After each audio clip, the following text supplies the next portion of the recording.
நம்முடைய மாவட்டத்தில் அரசு நலத்திட்ட உதவிகள் வழங்குகிற விழா, 12 புதிய கட்டிடங்கள் திறக்கிற இந்த நல்ல நிகழ்ச்சிக்கு தலைமையேற்று இருக்கிற நம்முடைய மாவட்ட ஆட்சித்தலைவர் அவர்களே, இந்த நலத்திட்ட உதவிகளை வழங்கி 12 புதிய கட்டிடங்களை திறந்து வைத்தோம். நம்முடைய மாவட்டத்திற்கு பொறுப்பு அமைச்சராக நம்மளை போல ஒரு சாதாரண குடும்பத்தில் பிறந்த நம்முடைய உயர்கல்வித்துறை அமைச்சர் யாரு போனாலும் ரொம்ப எளிதா பார்க்கலாம். சட்டமன்றம் முடிஞ்சிச்சுன்னா வாங்க பிரதர் நம்ம ரூமுக்கு அப்படின்னு சொல்லி அரசு விடு. என்ன மட்டும் இல்ல, எல்லா சட்டமன்ற உறுப்பினர்களும் அரசுக்கு போய் ஒரு டீயை கொடுத்து பேசிட்டு அனுப்பக்கூடிய ஒரு சாதாரண மனிதராக இருந்து இன்றைக்கு உயர்கல்வித்துறை அமைச்சராக நம்முடைய அனைவரது எங்க சட்டமன்ற உறுப்பினர் திருத்துறைப்பூண்டி சட்டமன்ற உறுப்பினராக இருக்கட்டும், நானா இருக்கட்டும், யாரா இருந்தாலும் சரி அன்போடு கேட்டு எதுக்கு வந்து என்ன வந்துருக்கீங்கன்னு சொல்லி அவர் வந்து ஒரு பாணி அவர்கிட்ட என்ன பிடிச்சிருந்தா வாங்கினா அதுக்கு ஒரு பேப்பர் கையில வாங்கினா அதுக்கு டிஸ்போஸ் இமீடியட்டா கொடுக்குறாரு. நான் கேட்டேன் என்னென்ன இது ரகசியம்னு கேட்டவர்கிட்ட உடனே முடியல, செய்ய முடியல, இது இந்த ஸ்டேஜ் அப்படின்னு சொல்லிட்டு வேலை முடிஞ்சு விடுங்க எம்எல்ஏ அப்படின்ட்டு சொல்லுவாங்க.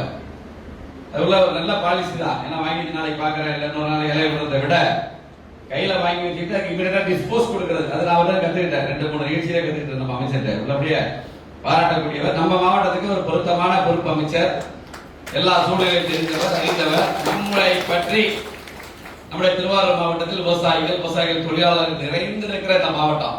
தமிழ்நாட்டில் இருக்கிற 38 மாவட்டங்கள் திருவாரூர் மாவட்டம் விவசாயிகளும் விவசாய தொழிலாளர்கள் நிறைந்திருக்கிற மாவட்டம் நம்முடைய மாவட்டம். சரியான பொருத்தமான அமைச்சரை மாண்புமிகு முதலமைச்சர் நம்முடைய மாவட்டத்திற்கு பொறுப்பு அமைச்சராக கொடுத்திருக்கிறாரு. மாண்புமிகு உயர்கல்வித்துறை அமைச்சர் அவர்களே, இந்த நிகழ்ச்சியிலே முத்தாய்ப்பாக கலந்து கொண்டிருக்கிற நம்முடைய நாகப்பட்டினம் நாடாளுமன்ற உறுப்பினர், எல்லா விஷயங்களையும் நம்முடைய பகுதியை பற்றி நன்கு அறிந்தவர், தெரிந்தவர், அடித்தட்டில் இருந்து வந்தவர், எல்லாருடைய அனைத்து உணர்வுகளையும் புரிந்தவர் நம்முடைய நாகை நாடாளுமன்ற உறுப்பினர் செல்வராஜ் அவர்களே, திருத்துறைப்பூண்டி சட்டமன்ற உறுப்பினர், அன்னைக்கு சட்டமன்றத்தில் திருத்தப்படி தொகுதி மக்களுக்காக அவர் எப்படி பேசினாரு, முதலமைச்சர் எப்படி கோரிக்கை வச்சாரு அப்படிங்கிறதெல்லாம் நான் பேசினேன், அண்ணன் பேசினாரு. நம்முடைய பகுதி மக்களுக்கு அத்தனை பேருக்கு தெரியும். என்ன பண்றது, நம்ம டெல்டாவில் இருக்கிறோம்.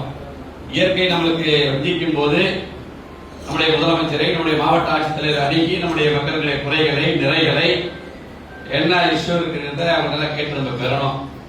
அந்த அளவுக்கு கோரிக்கை எடுத்து நம்முடைய திருத்துறைப்பூண்டி சட்டமன்ற உறுப்பினர் அவர்களே, வரவேற்புரையாற்றி இருக்கிற நம்முடைய டிஆர்ஓ அவர்களே, அரசு அலுவலர்களே, பயனாளிகளே, நம்முடைய திருவாரூர் மாவட்டத்தை சேர்ந்த அனைவருக்கும் மன்னாடி சட்டமன்ற உறுப்பினர் எனது பணிவான மாலை வணக்கத்தை தெரிவித்துக் கொண்டு, ஒரு நல்ல நிகழ்ச்சி.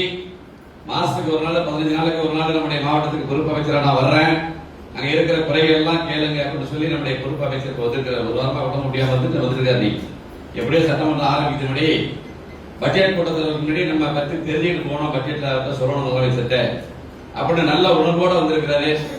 நான் கூட நம்முடைய மாவட்ட ஆட்சியர் நம்முடைய பொறுப்பு அமைச்சர் எல்லாம் கேட்டிருக்கேன். மன்னாடி தொகுதியில இது மாதிரி அரசு நடத்திட்டா ஒரு பிரம்மாண்டமா செய்யணும், மிகப்பெரிய திருமண மண்டபத்தை ஏற்படுத்தி ஒரு மாநாடு மாதிரி பண்ணணும் அப்படின்னு நான் 2 பேரையும் கோரிக்கை வச்சிருக்கேன். அடுத்த மன்னாடி சட்டமன்ற தொகுதியில் இது மாதிரி ஒரு அரசு திட்டங்கள் வரும்போது நானே முன்னிட்டு நம்முடைய மன்னாடியில ஒரு மிகப்பெரிய திருமண மண்டபத்தை வச்சு பயனாளி அழைச்சிருந்து ஒரு பெரிய விழாக்கோளம் மாதிரி ஒரு மாநாடு மாதிரி இருந்தா அப்பதான் நம்ம மாவட்ட ஆட்சியருக்கு சிறப்பு, உங்களுக்கு சிறப்பு அப்படிங்கிறத இந்த நேரத்தில் நான் தெரிவித்துக் கொண்டு, பயனாளிகள் அனைவரும் நீங்க இந்த அரசாங்கம் ஒளிவு மறைவற்ற அரசாங்கமா இருக்கு, தவறு செய்யக்கூடாது, உண்மையா இருக்கணும், நேர்மையா இருக்கணும் அப்படிங்கிற எடுத்து சொல்லுகிற அரசாங்கமா இருக்கு, ஏழை எளியவர்களுக்கான அரசாங்கமா இருக்கு, பல்வேறு காரியங்களை விரைவில் செய்யக்கூடிய நம்முடைய முதலமைச்சர், நம்முடைய அமைச்சர் பெருமக்கள் இருக்கிறார்கள். நம்முடைய மாவட்டத்தை பொறுத்தவரை நம்முடைய மாவட்ட ஆட்சித்தலைவர் எது சொன்னாலும் உடனே செஞ்சு கொடுக்க தயாரா இருக்கிறாங்க. எனவே இந்த நிகழ்ச்சியை பொறுத்தவரை நம்முடைய பயனாளிகள் அதை பெற்றுக்கொண்டு நீங்கள் வாழ்க்கையில் சிறப்போடு வாழ வேண்டும் என்று முன்னிலை உரையின் மூலம் உங்களுக்கு தெரிவித்து, எந்த கோரிக்கையாக இருந்தாலும் நம்முடைய மாவட்ட ஆட்சித்தலைவர் நிறைவேற்றி கொடுப்பார். நம்முடைய பொறுப்பு அமைச்சர் அவர்கிட்ட அவர் கவனத்தை கொண்டு போவாரு.